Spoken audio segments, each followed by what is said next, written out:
is a strong community. I guess I'm seeing that now. It's not about the farms anymore or the strawberries. It's about everyone helping each other, trying to get back what we lost, and trying to figure out what's next for all of us. Good morning, good afternoon, and good evening to each and every one of you. My name is Karel, and we are here in La Trinidad, Benguet, which is also known as the Strawberry Capital and the Salad Bowl of the Philippines. We'll be accompanying you as we discuss the hydrometeorological hazard here in La Trinidad, Benguet, which is flooding.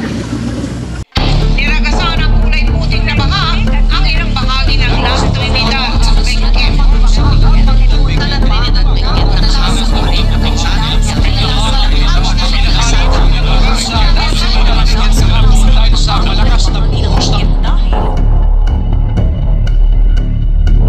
Basically, our town has a big problem. It gets flooded when it's raining heavily, and all the water comes to us and rises up. Today, we want to show you what it's like. We will talk about the floods, what we've learned, and how our town helps each other in the midst of flooding. But what actually is flooding? Flooding is the overflow of water onto normally dry land. It can happen quickly as a dangerous flash flood, leading to widespread destruction, damage to property, infrastructure, and even loss of life. Floods here happen for a few reasons. One is heavy rain from typhoons. Just like when Bagyong Krisig, Dante, and Emo, those three typhoons that struck La Trinidad had resulted in numerous class suspensions. The typhoons are so strong that they led to flooding as well. Our homes get damaged and we can't get out. For our farmers, one flood can ruin their whole year's work. It's a very big problem, especially for them. So tonight, we are here with Lander Marciano from Benguet High and Kennedy Nganayon from KCP. So what can you say about the flooding here in La Trinidad?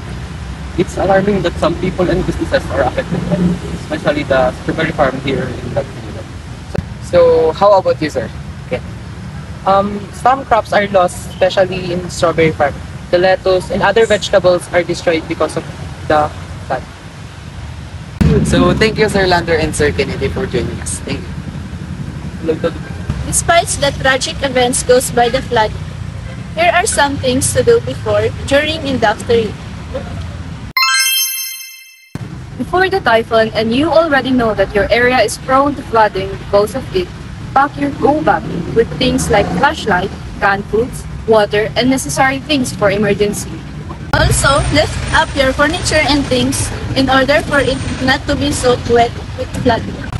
Lastly, we should all know when we are affected by flooding. We should know about the emergency updates of our barangay to know where we will evacuate.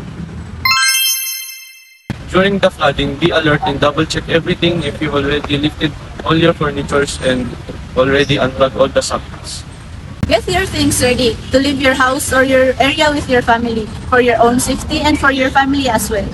Lastly, go to the evacuation center safely with your family. After the flood, of course, clean up your house when you get back there from the evacuation center. But make sure that there are no risks while cleaning.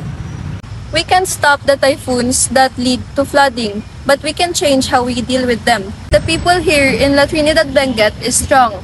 When we help each other, we can face every problem together. This is not just a documentation video about a flood. It's about how the people here, the farmers, the officials, the neighbors, and the students all work together to build a safer town for the future. Thank you for watching.